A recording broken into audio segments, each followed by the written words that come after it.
warahmatullahi wabarakatuh. Perkenalkan, nama saya Nafitri Aprilia, NPM 1810110. Di sini saya akan menjelaskan karakteristik umum dan karakteristik khusus konselor dalam konseling lintas budaya.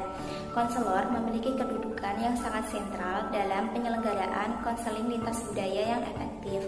Karena konselorlah yang mengarahkan dan menyelenggarakan terjadinya proses konseling.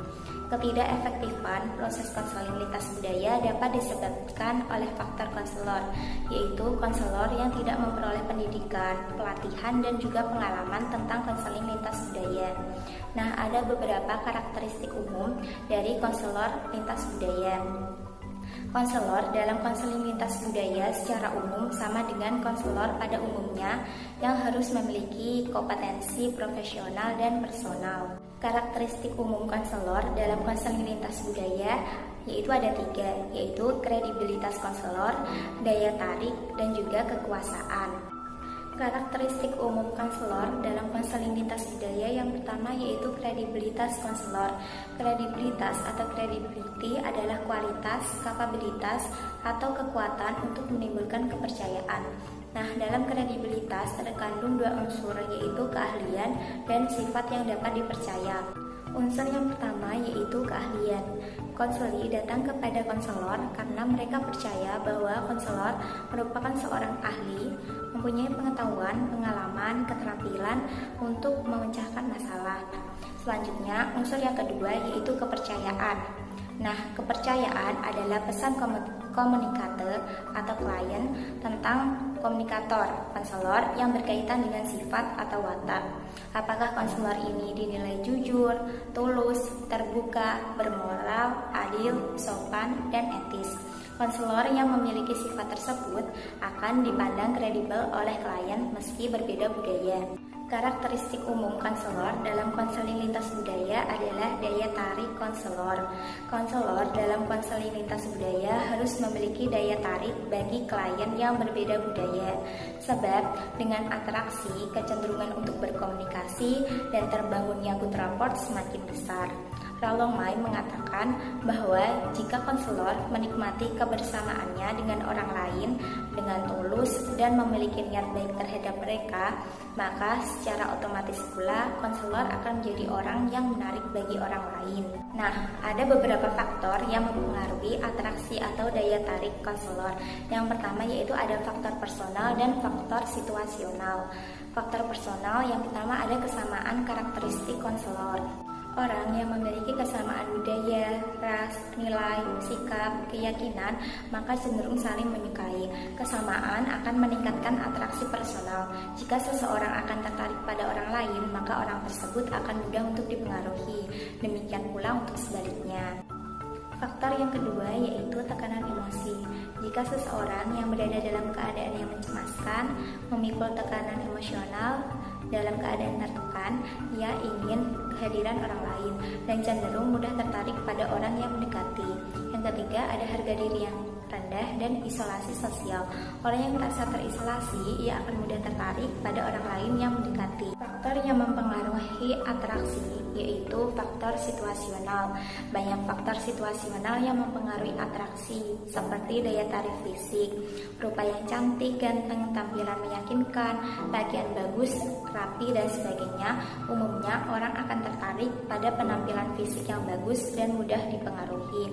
Yang kedua yaitu ada ganjaran, yaitu orang yang cenderung menyenangi terhadap orang yang memberikan ganjaran, pujian, bantuan, dukungan, dorongan, atau hal-hal yang menyenangkan. Selanjutnya yaitu ada familiarity, yaitu orang cenderung menyenangi pada orang yang sudah dikenal dengan baik. Selanjutnya ada kedekatan, orang yang cenderung menyenangi orang lain dengan berdekatan secara fisik, baik itu tempat tinggal, tempat duduk, maupun secara psikologis. Kemampuan, yaitu umumnya orang cenderung menyenangi orang-orang yang memiliki kemampuan lebih tinggi, lebih berhasil daripada dirinya. Nah, karakteristik umum konselor yang ketiga yaitu kekuasaan atau power. Kekuasaan adalah kemampuan menimbulkan ketundukan. Ketundukan tersebut timbul karena adanya interaksi antara konselor dengan klien. Kekuasaan ini menyebabkan konselor dapat menyampaikan atau memaksakan kehendaknya pada klien. kekuasaan tersebut dapat bersumber dari yang pertama yaitu ada kekuasaan koersif. Nah, di mana kemampuan konselor mendatangkan atau memberikan ganjaran ataupun hukuman. Kedua ada kekuasaan keahlian, yaitu kekuasaan konselor yang diperoleh keahlian dalam ilmu pengetahuan dan teknologi, keterampilan, pengalaman, dan sebagainya. Yang ketiga ada kekuasaan informasional. Yang keempat ada kekuasaan rujukan, yaitu kekuasaan yang diperoleh karena konselor memiliki karakteristik tertentu sehingga menjadikan konselor sebagai rujukan bagi klien. Yang terakhir ada kekuasaan legal, yaitu kekuasaan yang diperoleh karena adanya peraturan atau norma yang menyebabkan konselor memiliki kewenangan. Nah, untuk karakteristik konselor secara khusus, yang pertama ada kualitas personal atau pribadi konselor, kompetensi profesional konseling dalam lintas budaya, dan keterampilan khusus konselor. Untuk kualitas personal atau pribadi konselor, menurut Association for Counseling Education and Supervision tahun 1964 yang dikutip Singgi Gunarso pada tahun 1996 mengemukakan kualitas dasar kepribadian seorang konselor yaitu percaya pada setiap orang, menghayati nilai-nilai kemanusiaan setiap orang, peka terhadap dunia sekelilingnya, sikap keterbukaan, memahami diri sendiri, dan menghayati profesionalitas. Karakteristik khusus konselor dalam konseling lintas budaya yaitu konselor harus memiliki keterampilan khusus. Nah, keterampilan yang diperlukan dalam konseling lintas budaya pada prinsipnya sama dengan keterampilan yang diperlukan dalam konseling pada umumnya. Namun demikian, konselor dalam konseling lintas budaya harus melihat dalam konteks budaya subjek yang dilayani, sebab setiap budaya memiliki sistem nilai, sistem sosial, dan kebudayaan fisik yang berbeda. Ada beberapa jenis keterampilan yang harus dimiliki konselor dalam konseling lintas budaya. Yang pertama yaitu keterampilan menyiapkan tata formasi atau menyiapkan konteks, seperti menyiapkan tempat konseling dengan suasana ruangan yang nyaman, dekorasi, dan sebagainya. Yang kedua yaitu keterampilan memperhatikan. Nah, untuk keterampilan memperhatikan ini ditunjukkan seperti melalui kontak mata, bahasa isyarat tubuh, tekanan suara dan jarak ucapan, ada physical space seperti gestur tubuh, kedekatan, dan lain sebagainya. Nah, misalkan konseling suku Jawa kurang suka kalau dipandang terus atau tidak suka dengan suara keras. Nah, keterampilan yang ketiga yaitu keterampilan mengeksplorasi masalah. Nah, keterampilan ini seperti keterampilan bertanya, yaitu ada keterampilan bertanya secara terbuka ataupun secara tertutup. Lalu yang selanjutnya yaitu ada paraphrasing atau restatement, keterampilan reflection of feeling, keterampilan summarization, keterampilan dorongan, dan keterampilan merespon. Nah, untuk keterampilan yang keempat yaitu keterampilan dalam mengembangkan inisiatif, yaitu merumuskan tujuan dan mengembangkan program. Nah, keterampilan yang terakhir yaitu keterampilan dalam mempengaruhi atau pemilihan strategi, seperti keterampilan untuk menginterpretasi, keterampilan memilih strategi bantuan yang tepat, keterampilan memberikan pengarahan, memberikan dukungan, keterampilan memberikan advice atau informasi, keterampilan memberikan umpan balik, keterampilan logical consequence, keterampilan influencing summary, dan sebagainya. Baik teman-teman, di sini saya akan menjelaskan mengenai pengertian bias budaya dalam konseling lintas budaya dan profesionalisme konselor dalam lintas budaya. Pertama, saya akan menjelaskan mengenai pengertian bias budaya. Dalam Kamus Besar Bahasa Indonesia, bias itu sendiri dapat diartikan kecenderungan untuk mendukung atau menentang suatu hal dapat orang, kelompok, daripada yang lain dengan cara yang kurang adil. Sedangkan budaya adalah sekumpulan nilai, perilaku, keyakinan yang dimiliki bersama sekelompok orang yang dikomunikasikan secara bersama dari suatu generasi ke generasi lain yang membentuk suatu atau sebuah budaya yang itu melekat pada masyarakat. Jadi dapat disimpulkan, apa sih itu bias budaya? Bias budaya ialah tidak adanya kesepahaman, kesetujuan antara satu dengan yang lain mengenai budaya antara satu orang dengan orang yang lain. Yang ini menimbulkan perbedaan pendapat dan kesalahpahaman antara satu dengan yang lainnya. Bias budaya dalam konseling lintas budaya terbagi menjadi 4. Yang pertama, adalah bias kognitif. Bias kognitif adalah kekeliruan sistematis dalam atribusi yang berasal dari keterbatasan kemampuan kognitif untuk manusia untuk memproses informasi.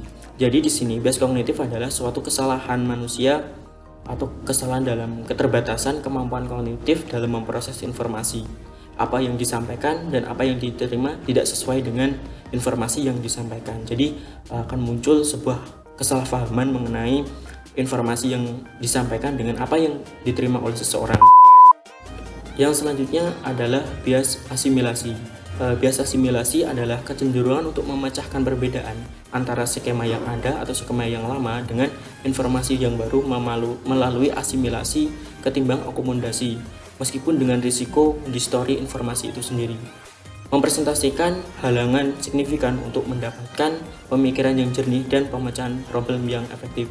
Jadi bias asimilasi itu sendiri adalah di mana proses asimilasi itu mempengaruhi dalam pemikiran seseorang. Seseorang menolak dengan adanya informasi atau budaya baru. Dia tetap memegang teguh budaya yang lama, tetap paten dengan budaya yang lama, tanpa menghiraukan budaya atau informasi yang baru. Yang selanjutnya adalah bias motivasi. Bias motivasi dapat diartikan setiap kekeliruan sistematis dalam atribusi yang berasal dari usaha orang memuaskan kebutuhan personal atau kebutuhan individu, seperti keinginan akan harga diri, kepuasan, atau prestis. Bias motif ini adalah kesalahan dalam memotivasi diri terhadap pemenuhan kebutuhan diri individu. Yang ini akan berpengaruh terhadap asimilasi budaya kita.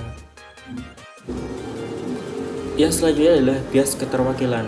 Bias keterwakilan adalah setiap kondisi di mana heuristics keterwakilan menghasilkan kesalahan sistematis dalam pemikiran atau pemrosesan informasi sehingga memunculkan sebuah budaya atau sebuah pemikiran mengenai suatu budaya antara orang satu dengan orang yang lain.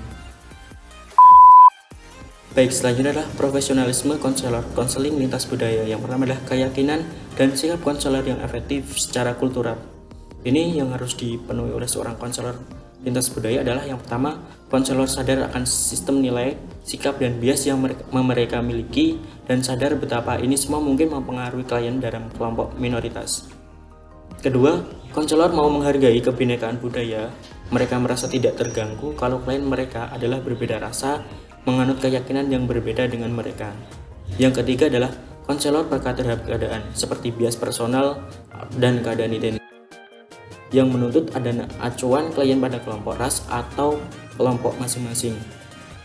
Profesionalisme yang kedua adalah pengetahuan konselor yang efektif secara multikultural. Yang harus dipenuhi yang pertama adalah konselor mengerti tentang dampak konsep penindasan dan rasial pada profesi kesehatan mental dan pada kehidupan pribadi dan kehidupan profesional mereka. Konselor sadar akan ciri dasar dan dari konseling lintas kelas, budaya, atau berwawasan budaya dan mempengaruhi proses konseling. Ketiga, konselor memiliki pengetahuan yang khas tentang latar belakang sejarah, tradisi, dan nilai dari kelompok yang ditanganinya. Keempat, konselor sadar akan metode pemberian bantuan yang khas budaya. Baik, itu mungkin yang dapat saya sampaikan, kurang lebihnya mohon maaf, dan pesan saya terhadap teman-teman semuanya, mari perkaya budaya untuk jadi konselor lintas budaya yang luar biasa. Terima kasih. Wassalamualaikum warahmatullahi wabarakatuh.